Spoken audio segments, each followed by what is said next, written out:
Mga kapuso, malakas ang ulan sa nakalipas na oras at mga araw pero dito po sa Tanza, sa Navotas ay walang baha. Kumustahin natin ang mga residente. Ay ngayon malakas ang ulan pero dito po sa Tanza walang baha ngayon. Wala po. Bakit po? Buo po ang floodgate. Ah, Saka po hindi gano'ng malaki ang tubig. okay. Kaya dati nung nagpunta tayo dito bumaha kasi sira ang floodgate. Opo. Saka na po sa malaki tubig.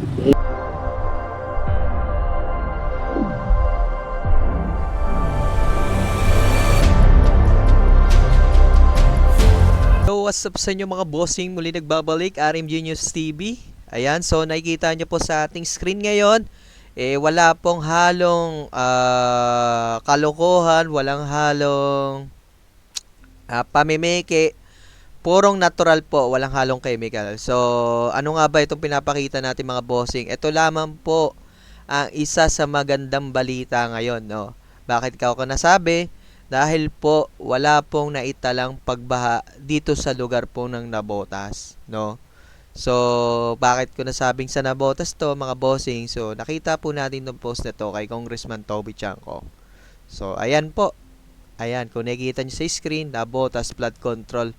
Ayan, Congressman Toby Chanco. So, etong mga video na to mga sir ma'am, no?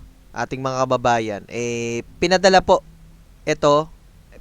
ng mga kababayan natin dyan sa Navotas, isinend po kay Congressman Toby Chanco, at si Congressman Toby Chanco sa kanyang page, no, ay pinostong itong magandang balita. So nakakatuwang isipin na sa kabila ng kaliwat kanang mga bad, okay, mga bad na balita regarding dito sa mga pagbaha sa iba't ibang lugar dito sa ating Pinas, lalo na sa Metro Manila, etong lugar na to sa Navotas hindi gaanong tinamaan ng grabing baha compared do sa iba't ibang lugar, no. So sana magtuloy-tuloy ito mga bossing, no.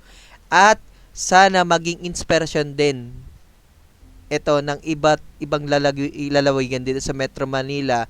Gayahin nila itong ginagawa ngayon ni Congressman Toby Chanco na nakokontrol po nila yung pagbaha. So, gumagamit sila ng mga water pumping station, no, mga sir ma'am. So, nasa pamumuno rin talaga ng leader yan. Okay? So, wala yan sa sa dami. Okay? Sa dami ng pera, kundi sa magandang pamamalakad, no? Tsaka sa tulong din ng mga residente. Okay? Ngayon, kung may malasakit talaga ang inyong congressman yan, kalampagin nyo, no? Gayahin nila itong ginagawa ng congressman ngayon dito sa Navotas, na kung saan talagang todo ang effort, no? Mapaganda lang ang sitwasyon nila. Mga kapuso, malakas ang ulan sa nakalipas na oras at mga araw pero dito po sa Tanza, sa Navotas ay walang baha. Kumustahin natin ang mga residente.